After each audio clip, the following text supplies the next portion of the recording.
안녕하세요. 초등부 친구들, 목사님입니다. 벌써 두 번째 시간입니다. 오늘은 두 번째 UQT 원먼데이인데요. 오늘은 2월 8일이네요. 자, 그래서 오늘부터는 누가복음 12장부터 보는데 오늘은 목사님이 궁금한 게 있어요. 저번 주에 목사님이 큐티를 설명해주고 그리고 바리새인에 대해서 이렇게 한번 간단하게 설명을 해줬는데 그게 큐티 할 때 얼마나 도움이 됐는지 목사님이 궁금하네요. 혹시 도움이 된 친구들이 있다면 어떻게 도움이 되었는지 댓글로 남겨주면 목사님이 그걸 보고 기분이 좋을 것 같아요. 그리고 또 그게 만약에 목사님이 감동을 만약에 마음에 준다, 그 댓글이 그러면 목사님이 드림스토어권도 목사님이 선물하도록 하겠습니다. 오늘은 두 번째 시간으로 누가복음 12장에서부터 13장까지 있는 말씀을 한번 살펴보도록 하겠습니다. 월요일날 오늘은 먼저 무엇을 구해야 할까요? 라는 제목으로 아마 우리 친구들이 말씀을 봤을 거예요. 뭐라고 했어요? 네, 많은 것들을 구할 수 있지만 하나님께 기도할 때 우리는 하나님의 자녀니까 하나님의 자녀답게 하나님이 원하시는 것을 구해야 된다라고 배웠어요. 그렇죠? 다른 것도 구할 수 있지만 다른 거는 하나님이 알아서 주신다. 그러니까 우리는 구하되 하나님이 원하는 것을 좀 구하면 좋겠다라고 배웠습니다. 자, 내일은 뭘 보냐면 맡은 일을 잘하는 종이라는 제목으로 말씀을 볼 거예요.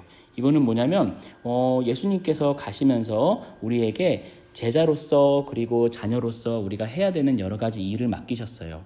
예를 들면 친구들에게는 지금 공부하는 일을 맡기셨고 나중 가면은 여러분이 이제 직업을 가지겠죠. 그 직업을 하는 일을 맡기셨는데 여러분이 그것을 잘 감당하고 있는지 그리고 어디에 감당해야 되는지를 그 말씀이 설명해 주고 있어요. 그래서 그것에 대해 받고 우리는 어떻게 해야 된다고요? 목사님이 여기 써놨죠. 예수님이 다시 오실 때까지 각자 맡은 일을 잘 해야 된다. 잘 감당해야 된다라고 오늘 배울 수 있습니다. 여러분이 또 수요일 날 만날 말씀은 뭐냐면 하나님과 만날 준비를 해요라는 제목이에요. 때가 되면 하나님께서는 다시 우리에게 오실 거예요. 예수님을 통해서 오시는데 이거를 어떤 예를 통해서 보냐면 구름이 막 끼고 그리고 구름 색깔이 검은색이다 그러면 무슨 의미예요? 네, 곧 비가 내리겠다는 의미죠.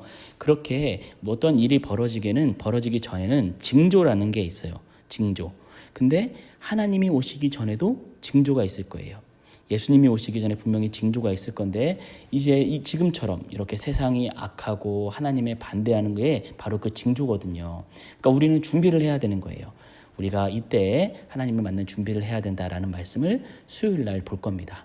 목요일 날은 뭘 보냐면 회개하지 않으면 어떻게 될까요?라는 이제 말씀을 볼 건데 기회가 주어졌을 때 우리는 회개를 해야 된다는 거 배웠어요. 언제나 나에게 기회가 있다고 생각하고 마지막에 한 번에 회개하지 이렇게 생각을 하면 그것은 잘못된 생각이라고 말하고 있어요. 왜냐하면 언제 나에게 주어진 기회가 없어질지 몰라요. 그렇기 때문에 우리가 기회가 있을 때 회개해야 된다는 거죠. 여기 오늘 그 목요일날 본문에 보면은 이런 말이 나와요. 좋은 열매를 기다리는데 나무에서 열매가 맺히기 기다리는데 열매가 맺히지 않는다면 그 나무는 어떻게 될까요?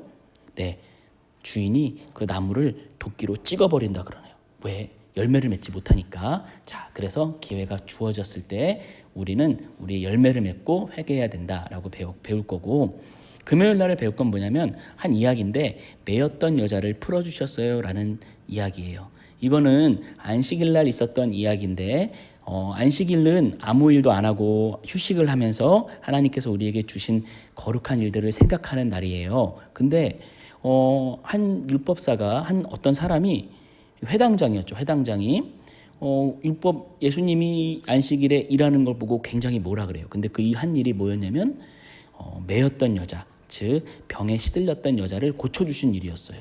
그걸 가지고 뭐라고 하니까 예수님이 뭐라고 했냐면 너는 법보다 더 중요한 것을 모르는구나. 법보다 더 중요한 거는 뭐예요? 하나님의 마음과 뜻을 따르고 지키는 것이다. 그게 법보다 더 위다라고 알려주시는 말씀이죠. 그리고 또 우리가 이제 토요일 날 볼 말씀은 뭐냐면 꼴찌와 첫째가 바뀌었어요 라는 거예요. 여러분 누가 먼저 하나님을 알고 예수님을 믿었는지는 중요하지 않아요. 왜냐하면 누가 하나님을 잘 따랐는지가 중요한 거예요.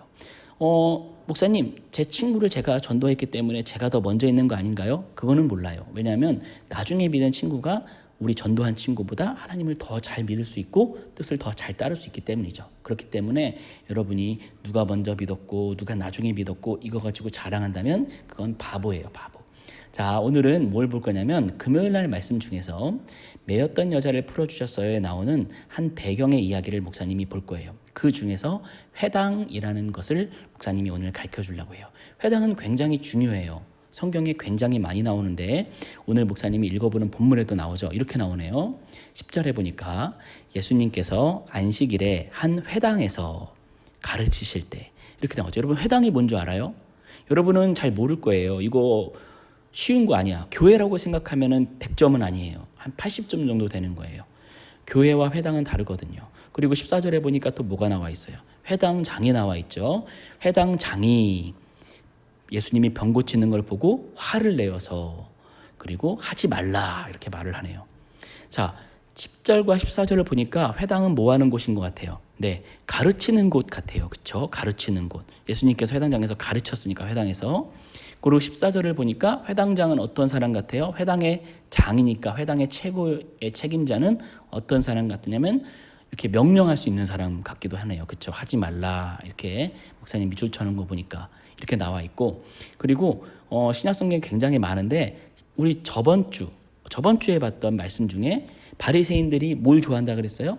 네, 회당 앞자리에 앉는 거 좋아한다라고 배웠던 거 기억나요? 네, 그 회당이 바로 이 회당이에요. 회당에도 분명히 자리가 있었고 가르치는 곳이었으니까 아마 앉아서 들은 것 같아요. 그리고 그 중에도 앞자리가 있고 뒷자리가 있었다. 이 정도로 우리가 회당에 대해서 기본 지식을 알고 갈 수 있어요. 자, 목사님이 이제 회당에 대해서 좀 간단하게 설명을 해줄게요. 회당은 신약 성경에 총 66번이 나와요. 이게 적게 나오는 걸까 많이 나오는 걸까? 굉장히 많이 나오는 거예요. 66번이면 굉장히 많이 나오는 거예요. 그러니까 회당을 이해하지 못하면 여러분이 신약 성경을 읽을 때 조금 어려움이 있다라는 얘기예요. 그럼 회당이 뭘까? 이제 목사님하고 배우는 거죠. 그렇죠? 목사님이 그림을 이렇게 하나 갖고 왔는데 이렇게 생겼어요. 천장을 목사님이 일부러 탁 뚫어놓은 그림이에요. 그래서 아니 이렇게 생겼구나 여러분이 알 수 있겠죠. 되게 은근히 간단하죠. 그렇죠? 자, 신약 성경엔 66번 나오는데 그렇다면 구약 성경에는 회당이라는 단어가 몇 번 나올까요? 혹시 아는 친구 있어요? 아, 여러분 모르죠? 회당이라는 단어가 딱 한 번 나와요. 그것도 시편, 시에 나와요. 시에. 그러니까 이제 구약 성경 시대가 끝나고 신약 성경이 되기 바로 전에 그 시대에 지어진 시편에 회당이라는 단어가 딱 한 번 나오는 거예요. 그러니까 이 말은 뭐냐면 구약 성경 안에서 살았던 사람들은 회당이라는 단어를 들어본 적이 없는 거예요. 그러니까 구약 성경 시대에는 회당이 없었던 거죠. 신약 시대에 나타나서야 회당이 있는 겁니다. 자, 그럼 회당이 뭘까? 회당을 알기 전에는 성전부터 알아야 돼요. 성전. 여러분 성전은 들어봤죠? 성전이 뭐예요? 네, 이스라엘 백성들이 하나님께 제사를 드리는 곳이에요. 자기가 죄를 짓거나 감사한 일이 있거나 하나님께 약속드릴 일이 있으면 짐승을 끌고 와서 짐승을 죽이고 그리고 짐승을 칼로 쪼개고 제단 위에 올려서 불을 피우면서 하나님께 제사를 드리는 곳이 성전이었어요. 첫 번째 만들어진 성전이 솔로몬 성전이었고 솔로몬 성전이 계속 가지 못해요. 이 솔로몬 성전이 어떻게 되냐면 이웃나라 바벨론이라는 나라가 침입해서 성전을 파괴합니다. 그래서 성전이 다 무너져 버려요. 이스라엘 사람들이 굉장히 실망했겠죠. 왜냐하면 성전은 하나님이 지키시는 곳이고 하나님이 계신 곳이라 생각했는데 성전이 무너지니까 얼마나 놀랐겠어요. 그래서 성전이 파괴되고 이스라엘 사람들도 이스라엘 땅에 살지 못하고 파괴된 성전을 놔두고 어디로 가냐면 바벨론으로 끌려가요. 이제 포로가 된 거예요. 자, 그러면 이제 이스라엘 사람들은 어떻게 제사를 드릴까요? 제사 못 드리는 거죠. 왜? 성전이 없으니까. 에이 목사님, 그냥 내가 좋은 장소 택해서 동물 죽이고 칼 뜬 다음에 제사 드리면 되는 거 아니에요? 라고 말할 수 있겠지만 네, 하나님이 그걸 허락하지 않았어요. 제사는 성전에서만 드릴 수 있었어요. 자, 그러면 여러분 어떻게 할까요? 포로지로 끌려간 이스라엘 백성들은 어떻게 제사를 드릴까요? 네, 제사를 더 이상 못 드립니다. 대신 회당이라는 건물이 갑자기 등장하기 시작해요. 제사를 드릴 수는 없으니까 제사 대신 뭘 할까요? 네, 목사님이 써놓은 것처럼 하나님의 말씀을 공부하기 시작하고 하나님의 뜻을 연구하기 시작하는 거예요. 이게 바로 회당이에요. 회당은 뭐 하는 곳이냐면 이스라엘 사람들이 모여서 하나님의 말씀을 공부하고 연구하는 곳이에요. 목사님이 사진 하나 갖고 왔어요. 이 사진 보니까 이게 실제 회당 사진이에요.